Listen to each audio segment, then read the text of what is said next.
ഭരതനാട്യം 2 മോഹിനിയാട്ടം കണ്ടായിരുന്നു. ഭരതനാട്യം എനിക്ക് ഭയങ്കര ഇഷ്ടപ്പെട്ട ഒരു മൂവി തന്നെയാണ്. അതിന്റെ സ്റ്റോറി ടെല്ലിംഗ് ആയാലും ഹ്യൂമേഴ്സ് ആയാലും എല്ലാം നൈസ് ആയിരുന്നു. നല്ലൊരു രസം ഉണ്ടായിരുന്നു സിനിമ കാണാനായിട്ട്. സോ അതിന്റെ സെക്കൻഡ് പാർട്ട് ആയിട്ടുള്ള മോഹിനിയാട്ടത്തിൽ this movie is like next level. അമ്മാതിരി കിടിലൻ മൂവി ആയിരുന്നു. എനിക്ക് ഒരുപാട് ഇഷ്ടപ്പെട്ടു. ഒരു രക്ഷയില്ല. ഞാൻ ചിരിച്ചു മരിച്ചു സിനിമ ഫുൾ. അമ്മാതിരി കിടിലൻ ഹ്യൂമേഴ്സ് ആയിരുന്നു. ഇതൊരു പക്ക ഡാർക്ക് ഹ്യൂമർ മൂവിയാണ്. നിങ്ങളൊരു ഡാർക്ക് ഹ്യൂമർ ഫാൻ ആണെങ്കിൽ നിങ്ങൾ തീർച്ചയായിട്ടും ഈ ഒരു സിനിമ കണ്ടിരിക്കണം. ഒരിക്കലും മിസ് ചെയ്യരുത്. അമ്മാതിരി ലെവൽ സിനിമയാണ്. ഈ ഒരു മൂവിയുടെ സ്റ്റോറി എന്താന്ന് വെച്ചാൽ നമ്മൾ ഭരതനാട്യത്തിലെ ഒരു ഫാമിലി ഉണ്ടല്ലോ, അവര് ഫസ്റ്റ് പാർട്ടിൽ ഒരു വലിയ പ്രോബ്ലത്തിൽ പോയി പെട്ടു. പിന്നെ ആ ഒരു പ്രോബ്ലം ഒക്കെ സോൾവ് ചെയ്ത് പുറത്തു വന്നു. സോ സെക്കൻഡ് പാർട്ടിൽ എങ്ങനെയാന്ന് വെച്ചാൽ ഇവരെല്ലാരും കൂടി ചേർന്ന് വേറൊരു സ്ഥലത്ത് പോവുകയാണ്. സോ അവിടെ പോയതിനു ശേഷം ഇവർ ഫേസ് ചെയ്യുന്ന കുറച്ച് കാര്യങ്ങളും അതിനെ ഓവർകം ചെയ്യുന്നതൊക്കെയാണ് സിനിമ സംസാരിക്കുന്നത്. ആൻഡ് ഈ ഒരു മൂവിയുടെ ഏറ്റവും വലിയ ഹൈലൈറ്റ് എന്ന് പറയുന്നത് ഇതിന്റെ ഒരു ഹ്യൂമർ സൈഡ് തന്നെയാണ്. ഈ ഒരു സിറ്റുവേഷണൽ കോമഡീസോ കൗണ്ടർ കോമഡീസോ ഒന്നും അല്ല. നമ്മൾ ഈ ഡാർക്ക് കോമഡി എന്നൊക്കെ പറയുമ്പോൾ സിനിമയിൽ ഭയങ്കര സീരിയസ് ആയിട്ടായിരിക്കും കാര്യങ്ങളൊക്കെ കൊണ്ടുപോകുന്നത്. പക്ഷെ അത് നമുക്ക് ചിരി വരും. അങ്ങനത്തെ ഒരു ടൈപ്പ് ഓഫ് കോമഡി ഉണ്ടല്ലോ, ആ ഒരു രീതിക്കാണ് ഇതിന്റെ പ്രസന്റേഷൻ പോയിരിക്കുന്നത്. അതുകൊണ്ട് തന്നെ ഓരോ ഹ്യൂമേഴ്സും അടിപൊളിയായിരുന്നു. ഇതൊരു പക്ക കോമഡി മൂവി എന്ന് പറയാൻ പറ്റത്തില്ല. ഒരു ഡാർക്ക് കോമഡി ത്രില്ലർ മൂവി എന്ന് പറയാം, അല്ലെങ്കിൽ ഒരു ഡാർക്ക് ദൃശ്യം എന്ന് വേണമെങ്കിൽ പറയാം. അങ്ങനത്തെ രീതിയിലുള്ള ഒരു പ്രസന്റേഷൻ ആയിരുന്നു ഈ ഒരു സിനിമയ്ക്ക്.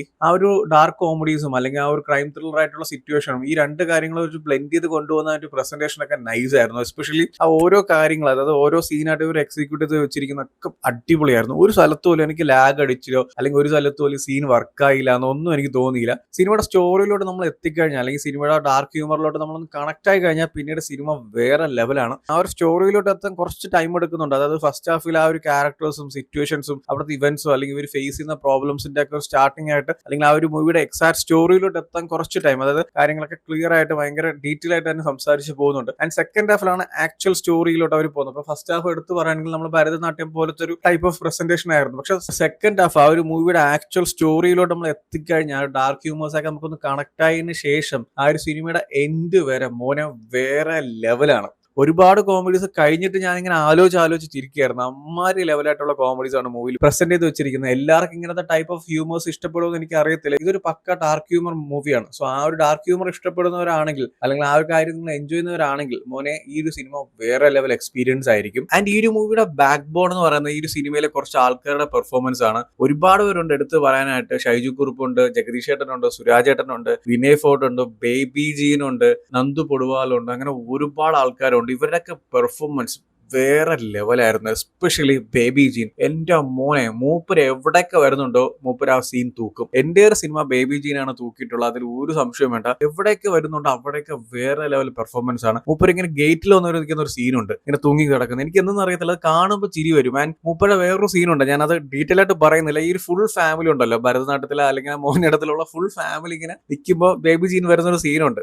എന്റെ മോനെ, അവിടെ വന്നിട്ടുള്ള ബേബി ജീന്റെ ഒരു ഡയലോഗ് ഡെലിവറി ഉണ്ട്, കേൾക്കുമ്പോൾ ചിരി വരുന്നില്ല. ലൈക്ക് ഒരു സീരിയസ് ആയിട്ടുള്ള സിറ്റുവേഷൻ ആണ്. അത് ഭയങ്കര വൈബായിട്ടാണ് മൂപ്പര് കൊണ്ടുവരിക്കുന്നത്. ആ ഒരു സീൻ കഴിഞ്ഞ് അടുത്തതിൽ പോയിട്ട് ഞാനത് ഇങ്ങനെ ആലോചിച്ചിരിക്കുമായിരുന്നു. കാരണം പുള്ളിക്കാരൻ്റെ ഒരു ഡയലോഗ് ഡെലിവറിയും അവിടുത്തെ സിറ്റുവേഷൻസും അത് ഹാൻഡിൽ ചെയ്യുന്നതും അവിടുത്തെ ഡാർക്ക് കോമഡീസും അത്ര പൊളിയായിരുന്നു. ബേബി ജീൻ വേറെ ലെവലായിരുന്നു സിനിമയിൽ. ആൻഡ് അതുപോലെ തന്നെ സുരാജേട്ടൻ ഒരു രക്ഷയില്ല. മൂപ്പരുടെ ഇൻട്രോ കണ്ടപ്പോൾ എനിക്ക് ചിരി വന്നു. അമ്മാരി കിടിലൻ പെർഫോമൻസ് ആയിരുന്നു.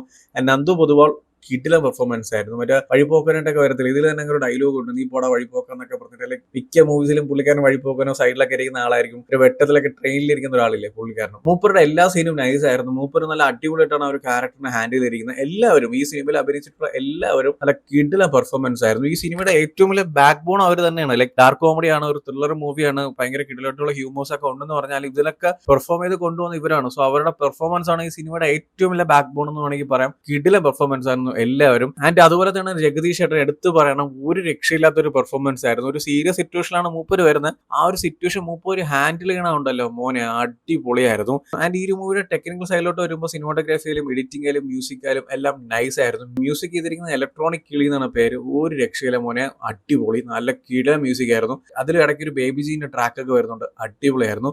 ഓവറോൾ എന്റെ ഒരു ഒപ്പീനിയൻ പറയുകയാണെങ്കിൽ എനിക്ക് നല്ല രീതിക്ക് തന്നെ ഇഷ്ടപ്പെട്ടു. നല്ലൊരു കിടില മൂവിയാണ്. ആ ഒരു മൂവിയുടെ എക്സിക്യൂഷൻ ആയാലും പ്രസന്റേഷൻ ആയാലും സ്റ്റോറി ടെല്ലിംഗ് ആയാലും ഡാർക്ക് ഹ്യൂമർ സൈഡ് ആയാലും ക്യാരക്ടേഴ്സിന്റെ പെർഫോമൻസ് ആയാലും എല്ലാം അടിപൊളിയായിരുന്നു. ഭരതനാട്യം നിങ്ങൾക്ക് ഇഷ്ടപ്പെട്ടിട്ടുണ്ടെങ്കിൽ, ആ ഒരു മൂവിയുടെ സ്റ്റോറി ടെല്ലിങ്ങും കോമഡീസ് ഒക്കെ നിങ്ങൾക്ക് ഇഷ്ടപ്പെട്ടിട്ടുണ്ടെങ്കിൽ അതിന്റെ ഒരു നെക്സ്റ്റ് ലെവലായിട്ടുള്ള ഒരു മൂവിയാണ്. ഇതൊരു പക്ക ഡാർക്ക് കോമഡി മൂവിയാണ്. അല്ലാതെ നന്മപരമായിട്ടുള്ള കോമഡീസും മനസ്സിറക്കുന്ന ടൈപ്പ് ഓഫ് കോമഡീസ് ഒന്നും അല്ല. ഡാർക്ക് എന്നൊക്കെ പറഞ്ഞാൽ അമ്മാതിരി ഡാർക്ക് ആയിട്ടുള്ള സാധനങ്ങളാണ് ഈ സിനിമയിൽ ഉള്ളത്. ഭയങ്കര സീരിയസ് സിറ്റുവേഷൻ ആണ് സിനിമ ഹാൻഡിൽ ചെയ്ത് പോകുന്നത്. സോ അവിടെ വരുന്ന കോമഡീസ് ഒക്കെ ലൈക്ക് അവർ സിനിമയിലുള്ള ക്യാരക്ടേഴ്സ് ഒക്കെ ചെയ്യുന്ന ഭയങ്കര സീരിയസ് സിറ്റുവേഷൻ ആണ്. അത് നമുക്ക് കാണുമ്പോൾ ചിരി വരും, അല്ലെങ്കിൽ നമ്മളത് കാണുമ്പോൾ നമ്മൾ ചിരിക്കും. കാരണം അങ്ങനത്തെ രീതിയിലാണ് ഇതിന്റെ ഹ്യൂമർ സൈഡ് കൊണ്ടുപോയിരിക്കുന്നത്. അല്ലെങ്കിൽ എടുത്തു പറയുകയാണെങ്കിൽ ഇതിനു മുമ്പ് റിലീസ് ആയിട്ടുള്ള ഒരു മൂവി ഉണ്ടല്ലോ, മൂസൻ ഉണ്ണി അസോസിയേറ്റ്സ് എന്ന് പറഞ്ഞിട്ട്. സോ അതിന്റെ ഒരു സ്റ്റോറി ടെല്ലിംഗ് അല്ലെങ്കിൽ അതിന്റെ ഒരു ഹ്യൂമർ സൈഡ് എങ്ങനെയാണോ അങ്ങനത്തെ ഒരു സിമിലർ ആയിട്ടുള്ള പ്രസന്റേഷനിലാണ് ഈ ഒരു സിനിമ അവർ ചെയ്തിരിക്കുന്നത്. എനിക്ക് തോന്നുന്നു അതിനേക്കാളും കുറച്ചുകൂടി ഡാർക്ക് കൂടിയ ഒരു ഹ്യൂമർ വരുന്ന സൈഡാണ്. കാരണം ഇതിലൊരു ത്രില്ലർ ആയിട്ടുള്ള സബ്ജക്റ്റും കൂടി സിനിമ സംസാരിച്ചു പോകുന്നുണ്ട്. സോ ആ ഒരു ത്രില്ലർ ആയിട്ടുള്ള സബ്ജക്റ്റും ആ ഒരു ഡാർക്ക് ഹ്യൂമറും ഇത് രണ്ടും ബ്ലെൻഡ് ചെയ്തിട്ടുള്ള ഒരു മൂവിയാണ്. അതുകൊണ്ട് തന്നെ നല്ലൊരു അടിപൊളി എക്സ്പീരിയൻസ് ആണ് എനിക്ക് തന്നെ. നിങ്ങളൊരു ഡാർക്ക് കോമഡി ഫാൻ ആണെങ്കിൽ മസ്റ്റ് ആയിട്ട് കണ്ടിരിക്കേണ്ട ഒരു മൂവിയാണ്, മിസ് ചെയ്യരുത്.